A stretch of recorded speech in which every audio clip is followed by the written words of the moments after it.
하나님 말씀 봉독합시다. 누가복음 24장 31절 32절 봉독하겠습니다. 시작. 저의 눈이 밝아져 그인 줄 알아보더니 예수는 저에게 보이지 아니하시는지라. 저희가 서로 말하되 길에서 우리에게 말씀하시고 우리에게 성경을 풀어주실 때에 우리 속에서 마음이 뜨겁지 아니하더냐 하고. 아멘. 열어달라고 하는 내용을 몇 달 동안 설교를 했습니다. 모든 문들도 열어주고 마음도 열고, 이제 오늘 열어달라고 하는, 영어로 말하면 오픈이라고 하는 말 시리즈에서 마지막으로 오늘 성경을 열어주소서, 이런 제목을 붙여봤습니다. 여러분, 성경에 기록된 내용들이 이해가 되어지고 그 내용들, 여러분이 삶 가운데 그런 역사가 일어나기를 소원하십니까? 네. 그러면 오늘 성경이 어떻게 하면 열리는가를 여러분에게, 그 열쇠를 여러분에게 하나씩 쥐어드리겠습니다. 이제 그럼 이거 가지고 그대로 오면 이제 성경이 열리니까요. 이게 사람 힘으로 들은 게 아니고요.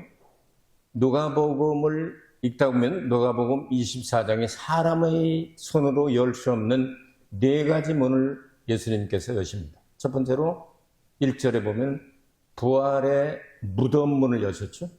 무덤 문, 우리도 그 무덤 있잖아요. 저 아비꼬 저쪽으로 가면 있는데, 그거 사람 하나 세상을 떠날 때마다 열고 또 집어넣고 열고 또 집어넣고, 그거 아닙니까? 그런 게 아니고, 이 부활이라고 하는 것은 다시 영원히 죽을 수 없는 몸입니다. 이게 사망의 부활이 있고 생명의 부활이 있는데, 그 생명의 부활의 첫 열매가 예수님이시죠. 예수님께서 열고 나오셨습니다. 자, 그것은 사람이 열 수가 없는 거예요. 여러분, 마지막 날 예수님 재림하실 때 살아있던 사람들도 변화되지만, 먼저 세상을 떠나서 무덤 속에 있는 사람들도 무덤 문이 활짝 열리면서 주님의 음성을 들으면서 일어날 거 믿어지는 사람 아멘하시기 바랍니다. 아마 대부분 우리 예수님 오시기 전에 무덤에 있다가 주님의 음성을 듣지 않겠어요? 아니면 뭐 또 어떤 사람들처럼 금방 오실 것처럼 얘기를 해서 금년에 뭐 9월 23일 날 나팔절 날 오신다고 하면 9월 23일 날 지나갔네요. 그러니까 예수님은 제가 확실하게 말씀을 드릴게요. 오시는 날 오십니다. 오시는 날 오세요. 그때 우리가 살아있든지 죽어있든지 부활의 몸을 갈아입는 것을 무덤 문이 열린다, 그렇게 표현을 합니다. 성경은 오늘 성경에 마음 문도 열어주신, 이 가슴의 문을 열어서 뜨겁게 만들어주셨죠, 예수님께서. 그 다음에 영안도 열어주시죠. 사람이 그냥 육안이 아니고 영안이 열려가지고 예수님 부활 모습을 딱 보자마자 예수님 그냥 사라지시잖아요. 식사 시켜놓고 예수님 대표 기도하시고 축사하시고 난 다음에 눈이 열리니까 그 다음에 식사를 했는지 안 했는지 모르겠지만 즉시 예루살렘에 가는 걸 봐서 밥 먹다 말고 그냥 간 것 같아요. 자, 그 영안도 주님이 열어주시는데 성경도 주님이 열어주셔야 된다. 가장 중요한 문이죠. 여러분, 성경의 문이 활짝 열려서 그 성경 속에 들어있는 모든 보화와 모든 비밀과 모든 것들이 다 여러분의 것이 되기를 주의 이름으로 축원합니다. 그럼 이 성경이 어떻게 이루어졌는가를 우리가 좀 알아서 이단들을 우리는 배격할 수 있어야 되겠죠? 계시와 영감이라는 단어들이 있는데요. 영감이라는 단어를 영어로는 inspiration이라고 말합니다. 이 텔레비전 광고에서 inspire the next, 다음 세대에 영감을 가져라 하는 그런 선전도 있고 그러죠. 근데 이건 세상 사람들이 사용하는 것이고요. 교리적으로, 그러니까 교회에서 신학적으로 정확하게 여러분에게 정의를 내려드립니다.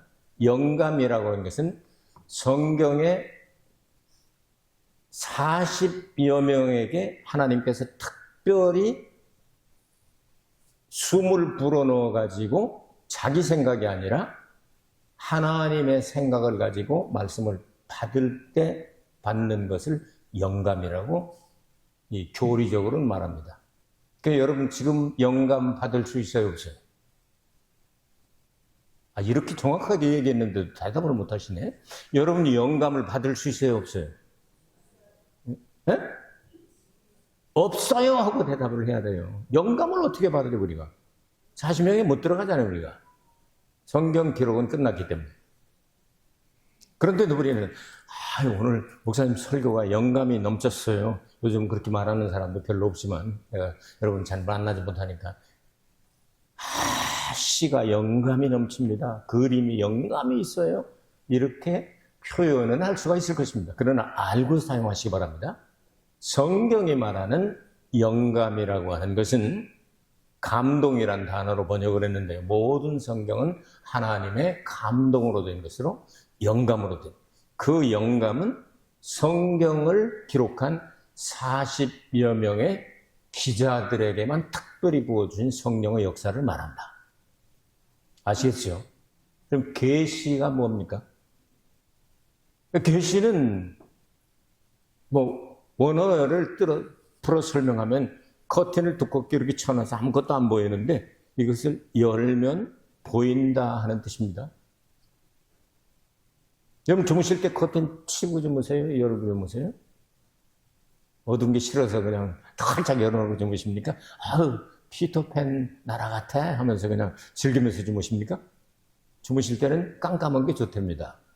그리고 눈 뜨면 열고요. 여는 거를 얘기하는 거예요. 계시라고 하는 것은.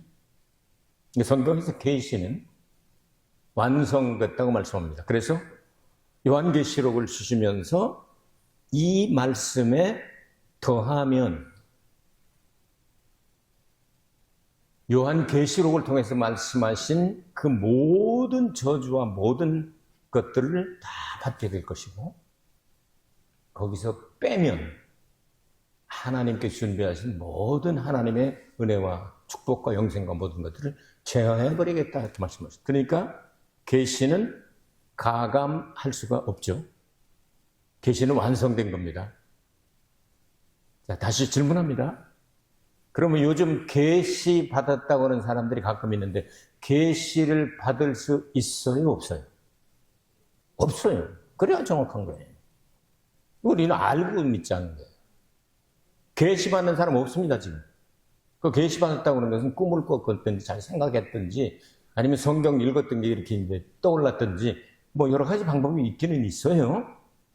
그러나 계시 받았다고 말하면 신학적으로는 틀립니다. 신학적으로 하면 쌍권총 받습니다. F학점 받습니다. 그건 점수가 안 나옵니다. 잘못 사용하지 않기를 바랍니다. 계시는 기록된 성경 66권을 말한다. 영감됐죠? 계시됐죠? 세 번째, 조명이란 말이 있습니다. 성령의 조명. 그러니까 영어로 하면 이제 조명을 일루미네이션이라고 그러잖아요. 이것도 조명이에요.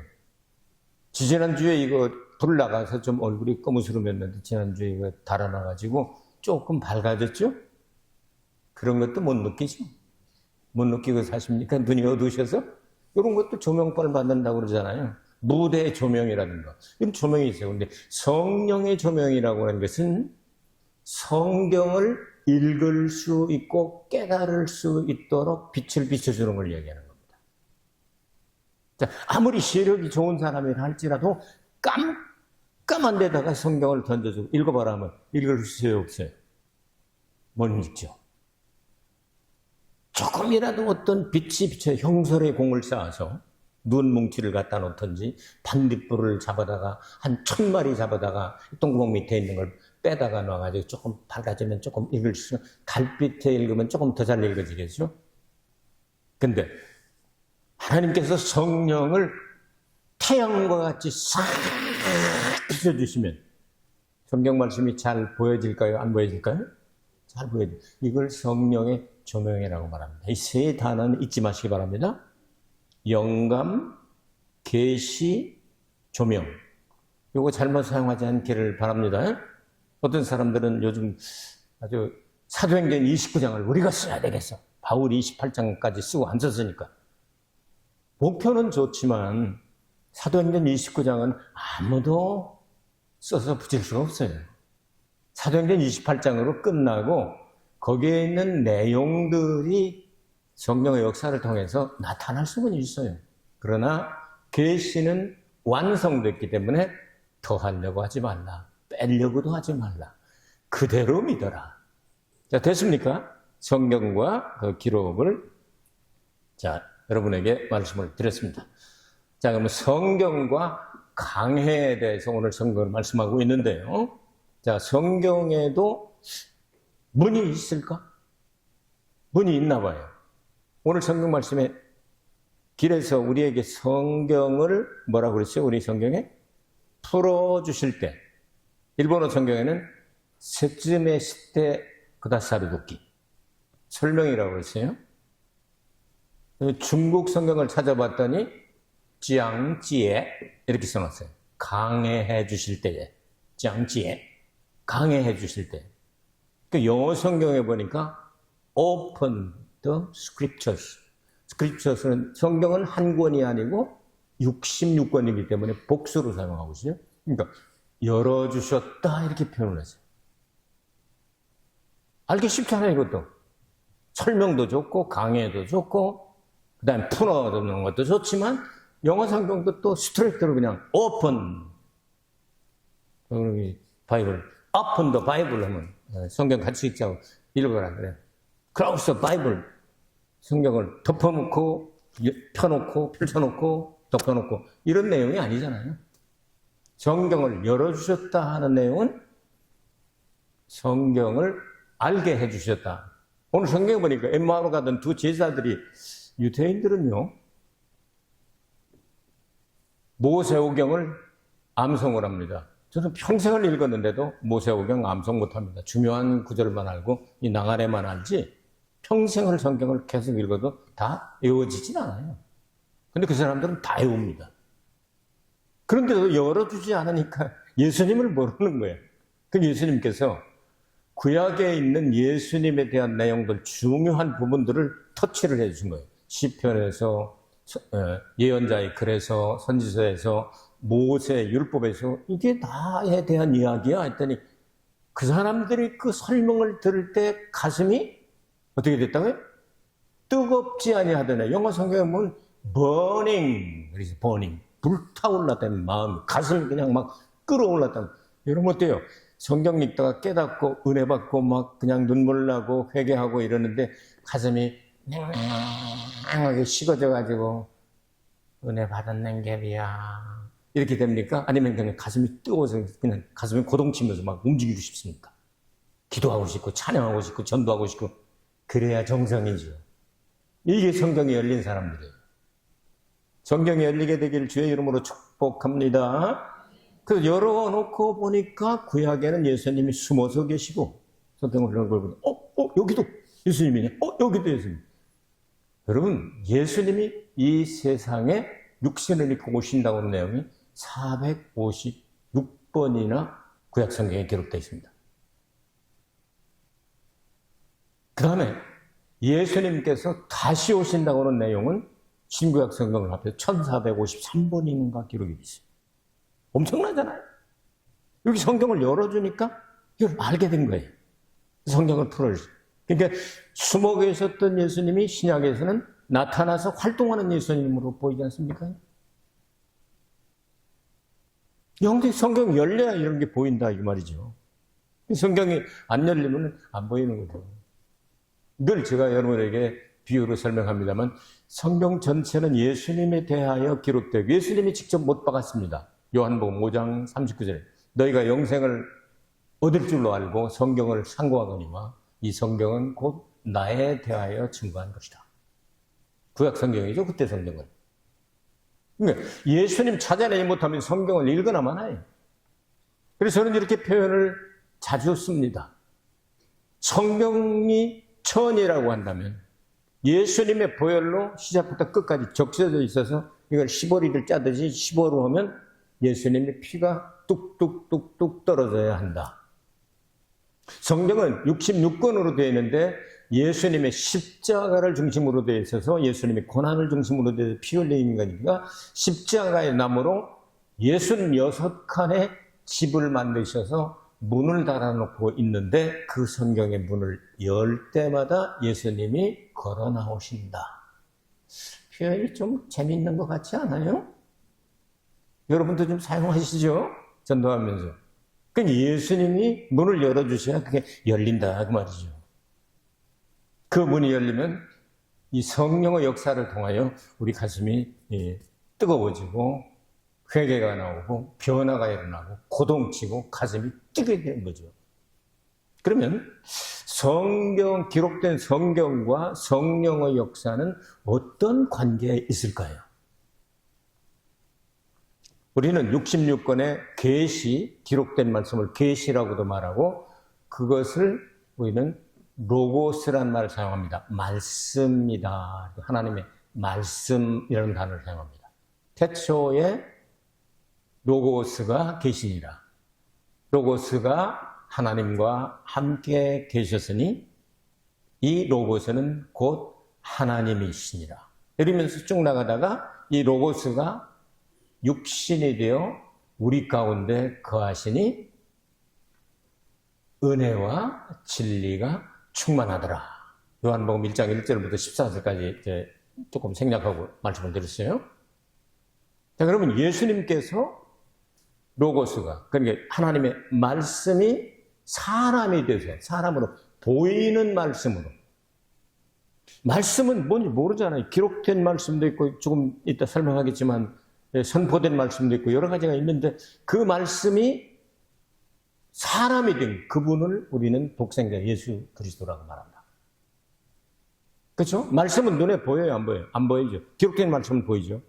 근데 원래 영원전부터 태초에 말씀이 계시니라 하는 그 말씀은 눈에 안 보이지 않습니까? 근데 눈에 보이는 하나님으로 오신 분이 바로 예수 그리스도다.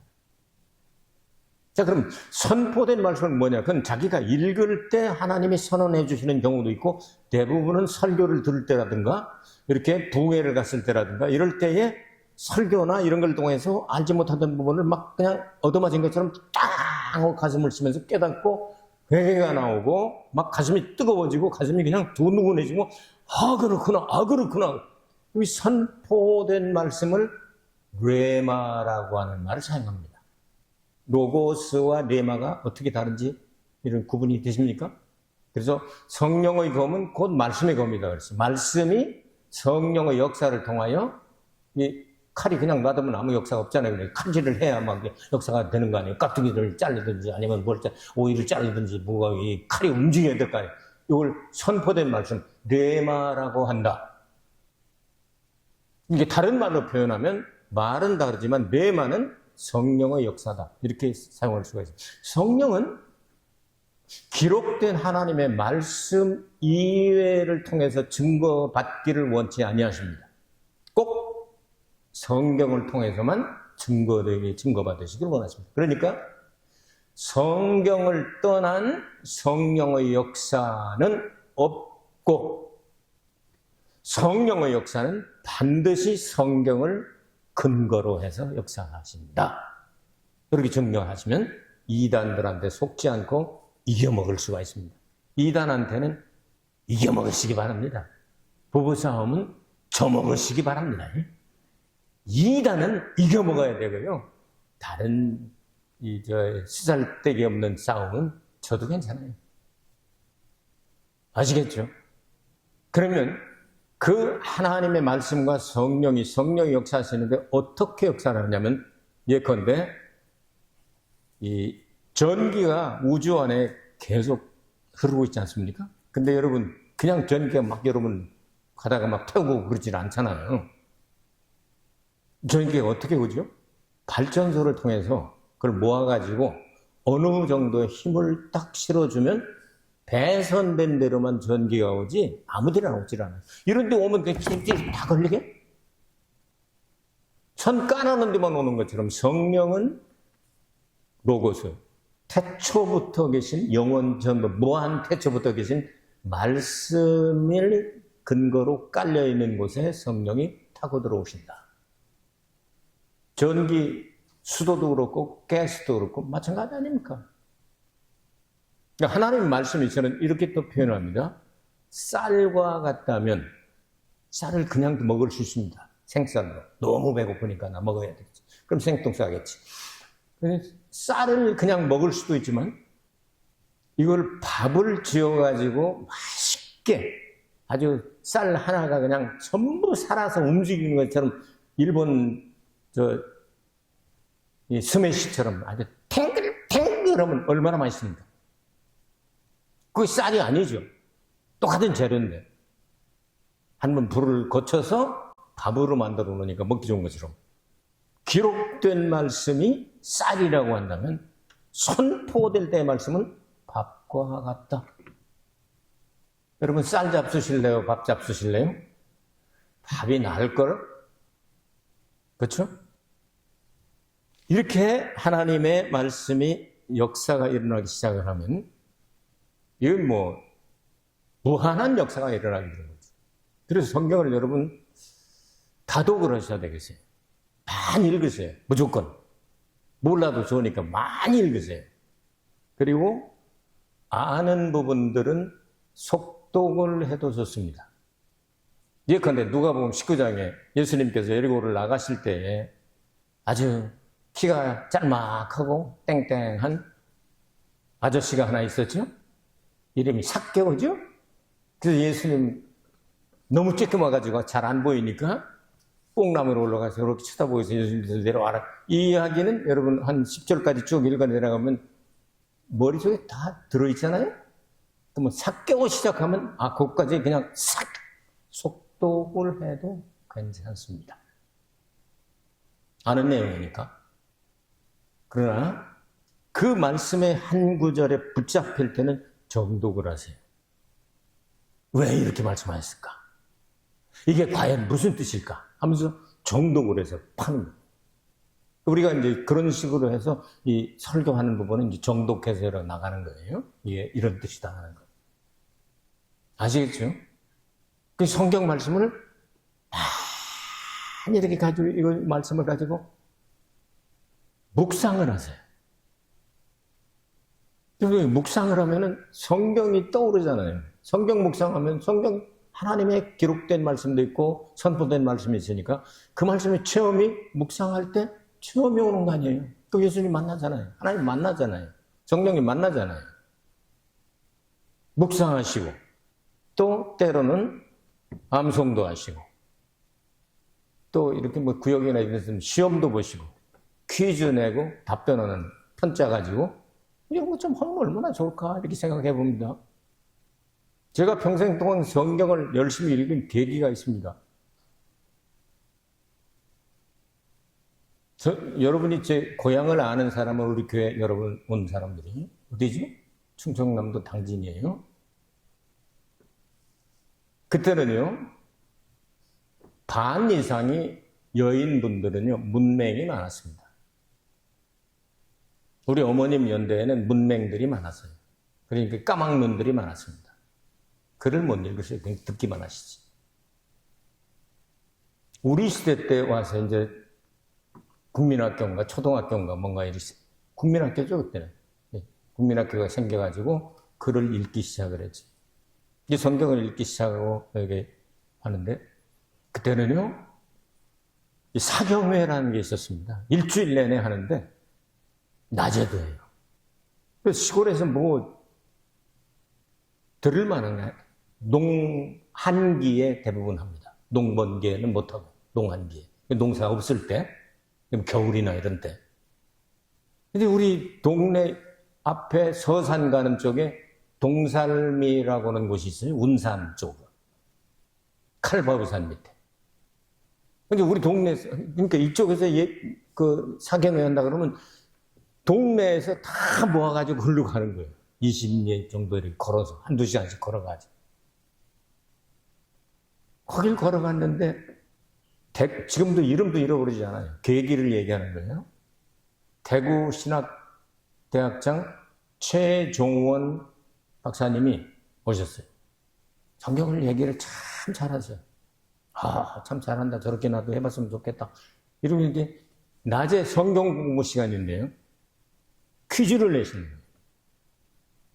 여러분, 성경에서 제일 오래 산 사람이 누군지 압니까? 하니까 아는 사람이 있었을 수도 있지만 충청도 사람들이 되게 대답이 늦잖아요. 집회 다 끝나고 가시면 인지어서 은혜가 임하는구먼요. 그런 시간이에요. 그러니까 다들 답변을 안 하는 거예요. 근데 내가 맨 앞에 앉았다. 소년시대죠. 조그만 소년 하나가. 예, 제가 대답하겠습니다. 너 해봐. 무두셀라요. 그랬더니, 이놈 봐라. 아이, 조그만 놈이 이게 성경을 하는 사람. 한 번 더 질문한다. 몇 살까지 살았니? 그러시니. 969세요. 앞으로 하나, 뒤로 하나 똑같죠.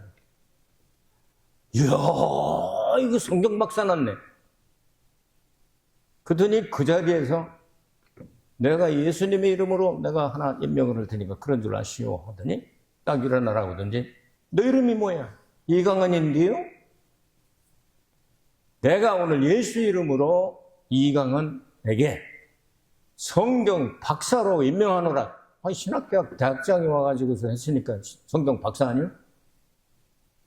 그게 계기가 돼가지고, 야, 또 이런 집회가 있을지도 모르니까 더 열심히 읽어야 되겠다. 성경을 그때부터 얼마나 열심히 읽었는지 지금까지 평생을 손에서 떼질 않고 어두운 데서는 암송하고 여러분 그렇게 하면서 성경을 몸에 익혀왔어요. 그 계기가 중요하잖아요. 저 초등학교 졸업하고 성경 박사 된 사람이에요, 제가. 많이 안다는 얘기가 아니고 대답을 다른 분들이 안 했든지 못했든지 어쨌든 저 혼자밖에 대답을 못했거든요. 그런 계기를 주란 말이에요. 여러분 자녀든지 누구든지 이 성경이 살아서 움직이도록. 그러니까 그것이 뇌마가 돼가지고 너는 성경 박사가 돼야 되겠구나 하는 그걸 하나님께서 심어준 거예요. 가슴속에. 이 성경을 안 읽고 못 베기는 거예요. 얼마나 열심히 읽었는지 평생을 계속 읽는 거예요. 읽고 또 읽고 계속 지금도 읽어요. 매일 성경을 안 읽는 날이 없어요. 어딜 가도 읽어요. 아무리 바빠도 읽어요. 성경을 손에 못 내면 머리로 외워서 쫙 줄거리를 쭉 끼워가면서 거기 그거 하다가 걸리는 데 있잖아요. 거기 뭐였더라 하는 데는 거기 생각했다가 그 다음에 찾아가지고 또 연결하고. 이렇게 하다가 보니까 이제 성경이 평생을 이렇게 손에서 놓지 않고 이렇게 하다 보니까 하나님 말씀에 붙잡혀 살고 딴 길로 가지 않고 말씀에 붙잡혀 사는 사람이 될 수가 있었어요. 저는 주님이 부르시는 날까지 그렇게 살 거예요. 아는 게 많지는 않지만 그래도 성경 말씀을 어디에 뭐가 붙어 있는가 하는 건 대강 알게 되니까 아무래도 좀 쉽지 않습니까? 주님과 대화하기가. 거기 그렇게 말씀은 3만 3천 개가 넘는 구절이 있지 않습니까? 거기 그렇게 말씀하시니까 이렇게 좀 해주셔야 되지 않겠습니까? 하고 구할 수도 있고 두들기도 할 수 있고 열 수도 있고 주님과 대화가 되는 거예요. 성경을 열어주셔야 그래야 여러분 성경 속에 있는 보화와 비밀과 모든 것들을 알게 돼요. 주님과 가까워지게 되는 거예요. 모든 재산이나 명예나 지위나 권세나 총 나가라 칼 나가라 다 사라집니다. 진시황 무덤이 한 100년 전인가 70년 전인가 아직도 지금 무덤은 개발을 못하고 있죠. 무덤 옆에 있는 이 병마총이라고 그럽니까? 그 수천 명 그냥 그 흙으로 만들어가지고 이 군인들 죽어서도 지킨다고 하는데 그거 진시황 경우 15년인가 밖에 못 갔잖아요. 그 진나라가. 그거 쓰러뜨리고 의와 촉과 아닙니까? 위촉. 맞아요? 그 세 나라의 그 삼국시대에 나오잖아요. 위촉 오나라구나, 선건이나. 그래가지고 이 사람들 싸우고 어쩌고 그러다가 그 다음에 5호 16국으로 300년 동안 그냥 북진, 남진, 남북조 시대를 쭉 그 진시황이 그렇게 엄청나게 해놨는데도요. 그건 나라가 10년도 못 갔어요. 15년인가 밖에 못 갔어요. 그게 다 갈라져서 한 300년 막 싸우고 지지고 볶고 막 하다가 나중에 수양제가 통일을 했는데 그것도 또 몇십 년 못 가고 그냥 쓰러져 버리고 그 다음에 이세민이가 그 다음엔 뭘 세웁니까? 당나라 세우고. 아이고 그 역사 우리나라도 이렇게 보면요. 얼마 못 가요. 얼마 못 가고 그냥 싹 사라져 버리는 거예요. 그거 다 중요한 거 아니에요. 영원히 변치 않는 거는 꽃은 떨어지고 풀은 마르되 하나님의 말씀은 세세토록 있도다 말씀하셨어요. 말씀이 무기예요. 말씀이 능력이고요. 말씀이 축복이고요. 그 말씀으로 우리는 거듭남을 입었다고 성경은 말씀합니다. 성경이 열리게 되시길 바랍니다. 다른 거 부러워하지 마세요. 돈 많은 사람 난 안 부러워해요. 안 줘, 부러워해도. 그 뭐로 부러워해, 안 주는 거. 나하고 상관없어. 지가 부자지. 안 줘. 주님의 은혜를 부러워하시기 바랍니다. 은사를 부러워하시고, 말씀을 부러워하시고, 성령의 역사를 부러워하시고, 그럼 주님께서 얼마나 기뻐하시겠어요? 그래. 네 필요한 건 내가 채워주지야. 한번 입을 넓게 열어봐. 내가 채워줄게. 시편 81편 10절 말씀인가요? 그쵸? 내 입을 넓게 열라 내가 채우자. 여러분 성경을 열어달라 기도하시기 바랍니다. 해석해달라 혹은 뭐 강해해달라 설명해달라 풀어달라. 근데 좀 쉽은 게 영어 성경에 오픈해 놓으니까 좀 쉬운 것 같아요. 문 오픈하잖아. 이 성경을 오픈해달라고 그냥 매일 기도해서. 성경에 33,000개 이상의 약속이 있는데 이 약속의 말씀이 다 여러분 거 되기를 주의 이름으로 축복합니다. 은혜로우신 아버지 하나님 감사합니다. 주의 말씀을 받아사오니 이 말씀을 따라 살아가는 저희들 되게 하여 주옵소서. 예수님 이름으로 기도하옵나이다. 아멘.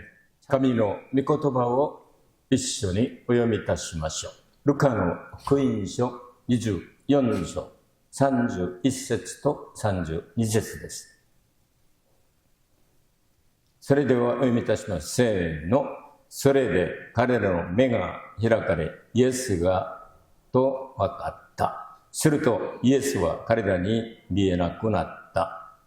そこで二人は話し合った。みちみちお話になっている間、聖書を説明してくださった間も、私たちの心は内に燃えていたではないか。アーメン。オープンという英語の言葉がありますけど、開けてくださいというシリーズを何ヶ月間続けてやったんですけれども、今日最後になりましたけれども、聖書を開いてくださいという題名をつけまして、今日の御言葉を、解き明かしていきたいと思いますけれども、ルカの福音書24章を読むときに、人の力では絶対に開けることができない、この門がありますね。まず一節から見ると、お墓の扉がありますね。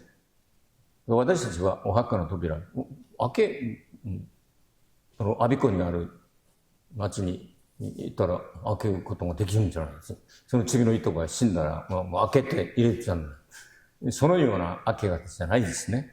復活という扉、これはイエス・キリストだけが開けることができる。人の力によってはできないんですね。また人の心の扉も人の力によっては開くことができない。あなたの心を開いて、胸を開いて、ワイシャツを開いて、違うでしょ。これは神様だけができることであります。それも24章に書いてあります。そして、霊的な目が今日も開かれたんですね。イエス様が祝福の祈りをなさった時に目が開かれて、イエスだと分かった。しかし、イエス・キリストは見えなくなった。だからイエスを探しに、また自分たちが体験したことを人たちに知らせるために彼らはエマオというところに行ったんですけれども、もう食事は知ったかどうか分からないんですよ。聖書に書いてないけど。たちまちすぐにですね、彼らはすぐにエルサレムに戻ったとありますね。また、今日の聖書の本文の中にありますけれども、聖書を説明してくださるという説明という言葉ですけれども、これが英語の聖書ではオープンですよ。Open the scriptures。だから聖書たちよ。これ聖書は一巻じゃないんですよね。旧約聖書、新約聖書、また66巻がありますんで、このスクリプチュアルス、これは聖書の複数でありますね。この扉をイエス様が開けてくださった。オープンという言葉が書いてあります。このようなことを考えながらですね、私たちにも聖書を開いてください。皆さん聖書を開いたらイエス・キリストを見つけることができますから、皆さん聖書を読むときに神様がこの聖書を開いてくださることを願っている方はアーメンできますか？本当にイエス・キリストに会いたいんですか？イエス・キリストの祝福を受けたいんですか？本当ですか？そしたら開けましょうね。あと聖書を開いてくださいと、これじゃないんですよ。聖書を閉じてください。この意味じゃないんです。聖書を開けてください。この内容をちょっと考えていきたいと思いますけれども、一体聖書は何なんでしょうか？神学的に言えば、神様が与えてくださったインスピレーション、これ霊感というふうに翻訳することができると思いますけれども、このインスピレーションを受けたいと、これは誰にも与えることじゃない。聖書を書いた40人ぐらいに神様が特別に吹き込んでくださった神の霊をインスピレーションという言葉を使います。これを霊感、霊的な感動を受けたい。で、言葉がはっきりわからないと、私は霊感を受けたという、この霊感商法もあるんじゃないですか。ためになったこと。統一教会ですかね。霊感商法。韓国でも問題だ。この日本でも問題だ。総理はその関わりがあったかわからないんですけども、人によって撃たれて死んだり、いろんな問題を起こしたんですよね。このような霊感じゃない。聖書が言っている霊感は、だいたい40人だけに神様が特別に吹け込んでくださった神の霊の霊感と言うんだ。そして、この霊感によって書かれた本を啓示と言うんです。啓示という言葉。黙示録ももちろん啓示録、黙示録と言うんですけれども、同じ言葉ですけれども、これレベレーション。これは神様が見えなかったところを、カーテンとかに隠れたところを開けて見えるようにしたというんです。啓示は。そして他の言葉に言えば、書かれた聖書の66巻だけを神学的には啓示という言葉を使います。皆さん本当に一生懸命祈って啓示を今受けることができますか、できませんか？この道牧師はどうでしょう？聖書を一生懸命読んでるから啓示を受けることができますかね？できませんよ。啓示は66巻のみを啓示と神学的に、これがダクトリンです。教理です。これ間違ったら異端になります。だから俺はゆうべ夢の中で啓示をもらった。これは嘘。絶対嘘です。刑事は完成された。だから、黙示録最後に、付け加えることも、減らすことも許されなかった。はっきりしておきましょうね。こういうようなことをはっきりしておかないと、異端たちにですね、倒れることがありますよ。だから、刑事は、遺言状みたいに考えればよろしいと思いますよ。遺言状とかは、これはですね、人が直すこともできないんでしょ。それで終わるでしょ。刑事は、だから、今はない。わかりますか？霊感もない、刑事もない。はっきりしておきましょう。しかし、その刑事が刑事された時にですね、遺言状を直す場合もたまにありますよね。人が生きている間に。だから、旧約聖書と新約聖書の関係は、新約聖書に直したところがあります。旧約聖書と違うんじゃなくて、これを新しく教えて。例えば、月の光が太陽の光に変わったように。わかりますか？旧約聖書はぼやーっとして見えたのが新約に入りますと太陽の真昼の光のように明るく見えるようになる。こういう関係はありますけれども、霊感と啓示は完成されたんだから今は受けることができない。ある人たちは、いや私たちは使徒の働き29章を書いていこう。スローガンはいいんですけど、使徒の働き29章はないよ。28章で終わったのに。人間が書くことができない。これはっきりしましょうね。はっきり、このダクリン、この教理をはっきりしておかないと採用される。人たちによって。ダメだっていう。それでは聖書の中に間違いがあるかどうか、それに対していろいろな議論があります。原文には絶対間違いがない。もちろん翻訳するときにこのニュアンスとして、これはこういうふうに解釈することもできる、ああいうふうに解釈することもできる、そういう部分は認めますよ。しかし聖書の原文は絶対に間違いがない。絶対無固有性というんですね。絶対無語。難しい言葉ですけれども、絶対に間違いがないということであります。聖書が編集されたんじゃないか。歴史を通して。ニケア会議からずっと何百年かけて。聖霊様が働きました。皆さんは囲碁わかりますか？囲碁。一手としらやるんで、囲碁あるでしょ？黒い石、国石。黒い石ばっかりの中で白い石がバンと入ったら見やすいでしょうか？見にくいでしょうか？わかりやすいでしょ？だから神様が、これだけを啓示として残しなさい。神様が会議の中でも、総会の中でも、指導者たちの中でも働きまして、黒い石の中で白い石を選べるように、絶対間違いないところを選んだのが66巻であります。よろしいですか？そしたら聖書はそのように完璧に書かれたんですけれども、人間が強みがあるから見る目がないんで、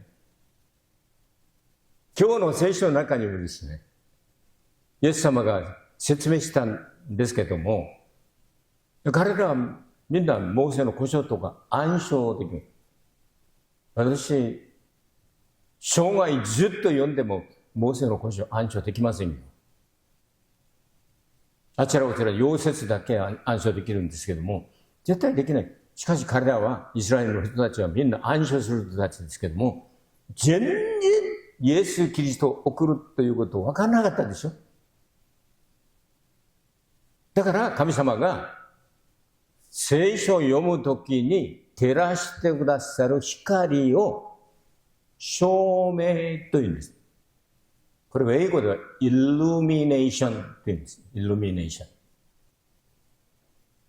ン。これも照明ですよね。ちょっと明るくなったね。照明一個直したんだから。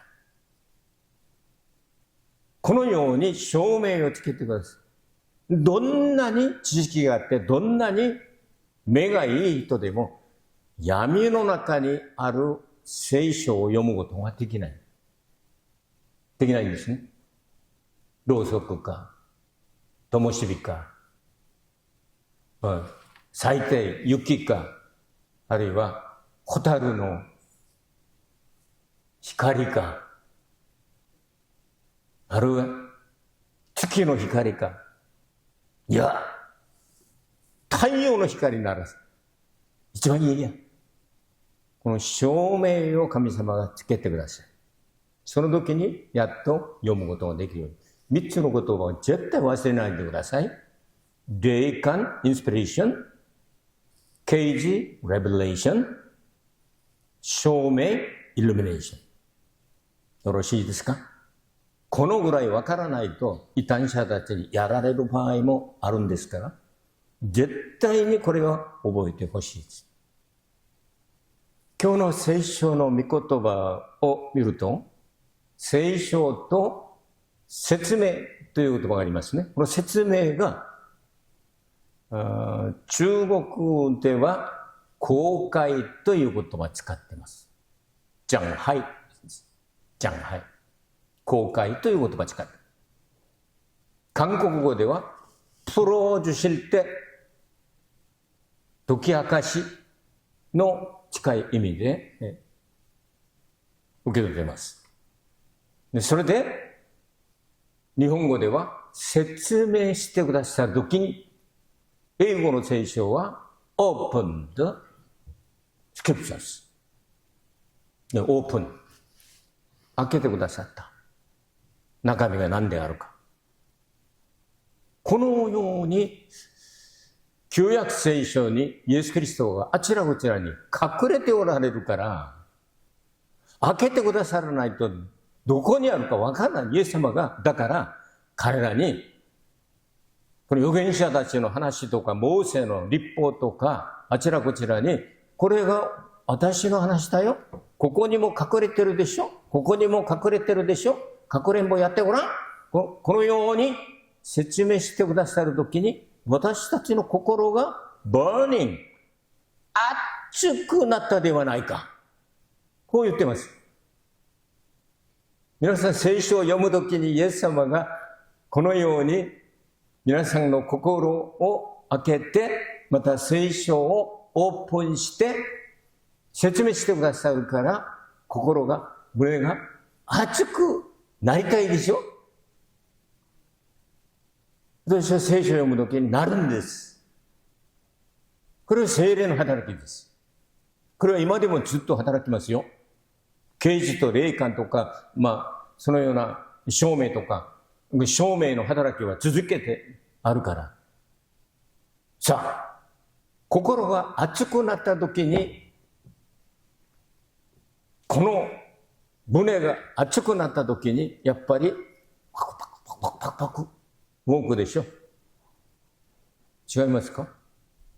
神様が何とか感動をさせて、私たちの心を動かして、恵まれるようにしたときに、冷たくなって、そうなんですか。そうなりますか？違うでしょ？やっぱりこの心がバーニング。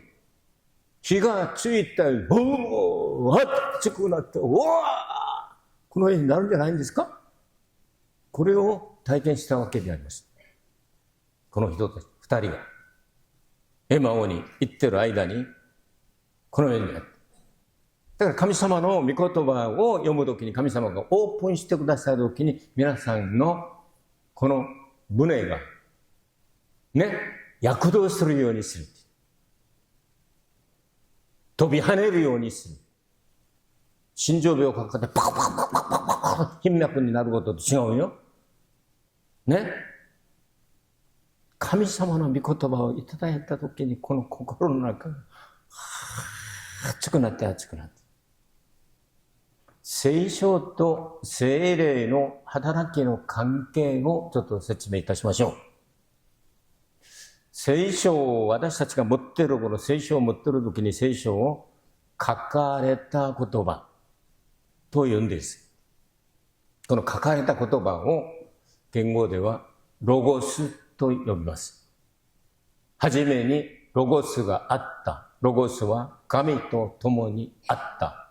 ロゴスは神であった。ロゴスが人となって私たちの間に住まわれた。これはジュニックというんですね。書かれた通りのイエス・キリストが、言葉が人となったのがイエス・キリストです。見える形としての人間の姿を持って、御言葉が人となったわけでありますね。この書かれた本を持ってるから、聖書を持ってるから、奇跡が起きるわけではないんです。そしたら、命の言葉社、今は聖書もあんまり出版しないですね。また聖歌も出版しなくなった。何をやってるかわかんないくらいです。昔私は命の言葉社主催で、恵みの謝礼とか20年間ずっと行って、聖書を教えたりやったんですけれども、それも全部売っちゃって、今はどうなってるかわかんないんですけども、聖書を買うのにも非常に難しい。我々使っている聖歌も買えない。このようになってしまったんですけども、皆さん聖書をたくさん持ってるから奇跡が起きるわけじゃないんです。宣言された言葉は絶対間違いなく神の唯一の御言葉が人間に話したい言葉は全部聖書の中にあります。神様が一つのことも漏れることなく全部話したいことは話したんですよ。だから聖書は完成されたわけ。よろしいですか？その聖書をたくさん持ってる。いや、私も聖書何十冊持ってますね。これ持ってるから毎晩聖書が奇跡を起こして、お前、奇跡を体験しろ。こうやるんじゃないんです。この御言葉を神様がオープンしてくださって、説明を通して悟りの霊を受けて、これが私たちの心から動き出すときに、それをレーマという言葉を使います。いいですか？このレーマは宣言するときもいいですし、皆さんが読むときでも神様が働かせてレーマになることがあります。そしたら聖書を読む間にあるところにパッと目が止まって、それでもう涙が出て、悔い改めて、また熱い体験があって、悪霊が追い出され、また病が癒され、いろいろなことが起きるんです。聖霊の働き。これをレーマと言うんです。区別できますか？今、イエス・キリストがこの二人の弟子に教えるときにこのレーマが働いたわけであります。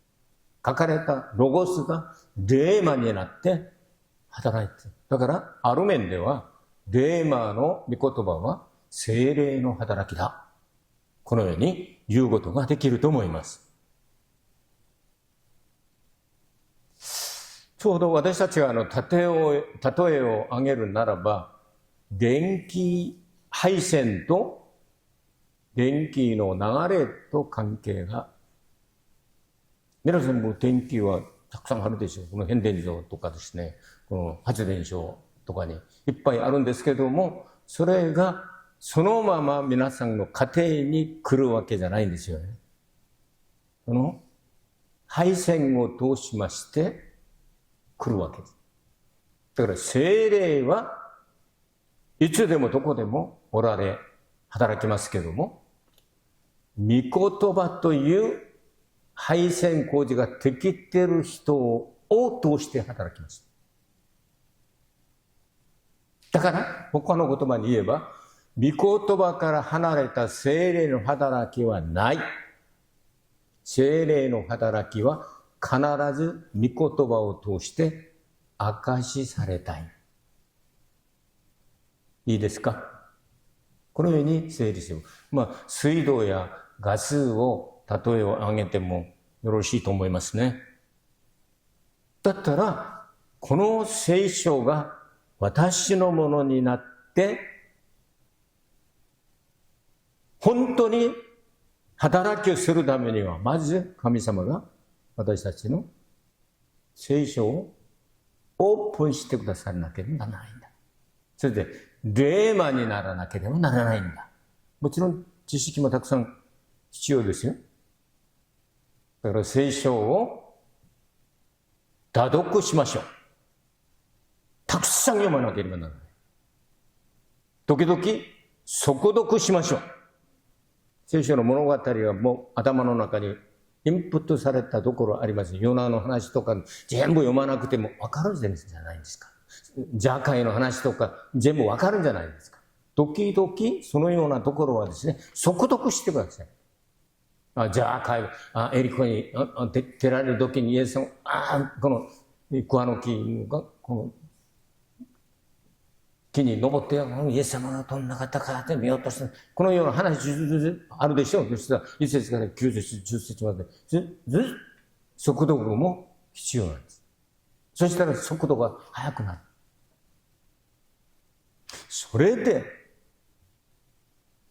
時々本当にこの御言葉が何の意味かという時には正読しましょう。正読。正確に。もし外国の言葉ができる方は外国の言葉の聖書と並べて、どんな意味か、このようにね、やらなければならないんですよ。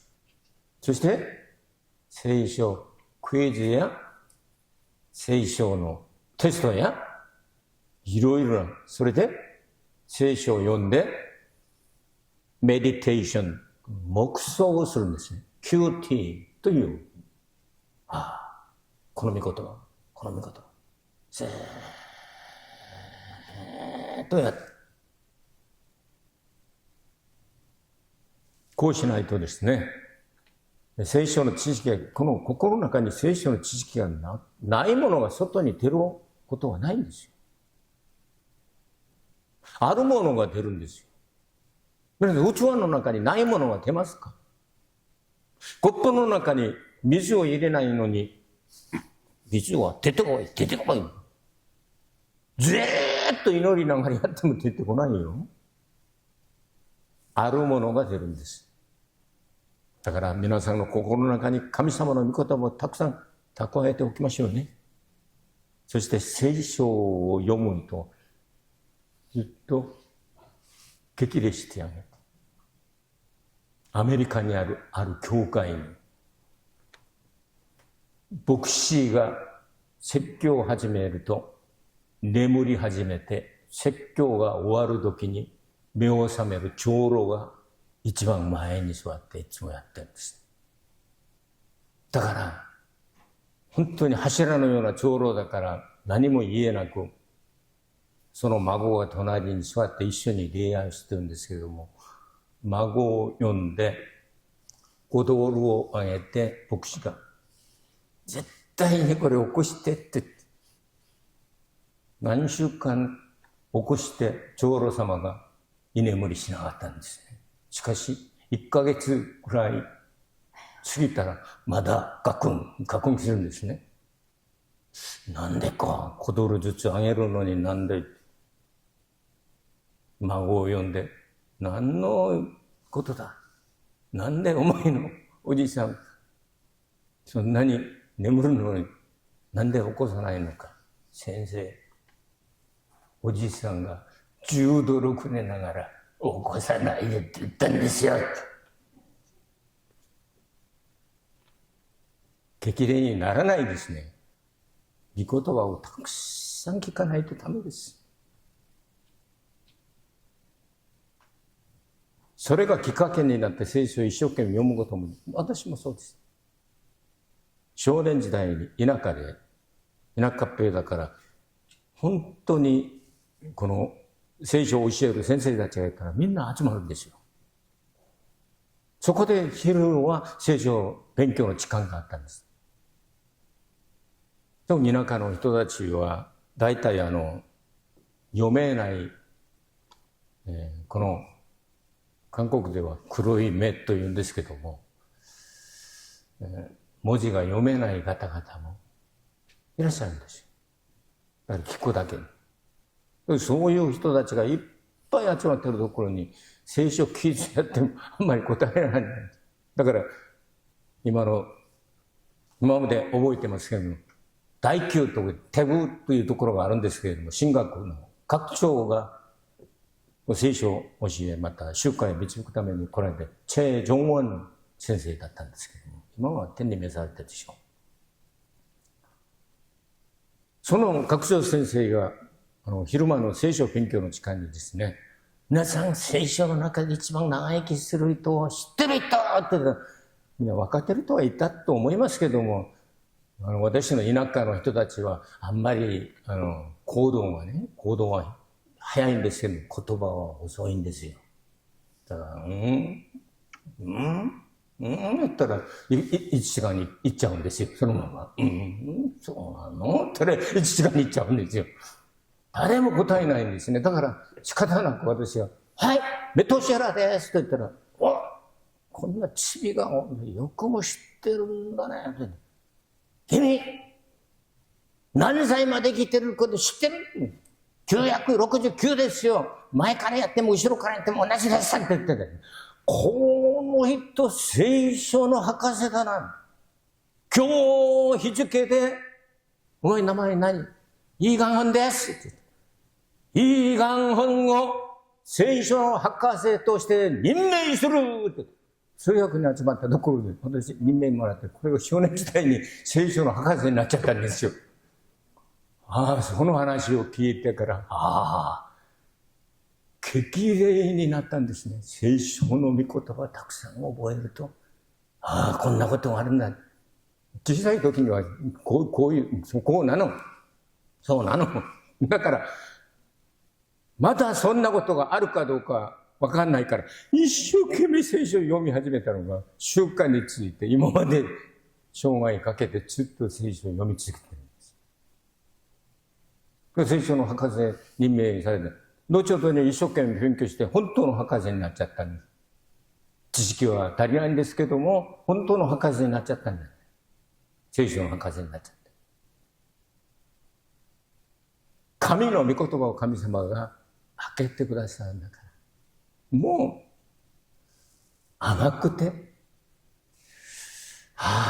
素晴らしい。というところが、一箇所二箇所じゃないんですね。で聖書を読むときにこれを。そして、この聖書を読むときに、祈りをしてから読んだ時の感じ。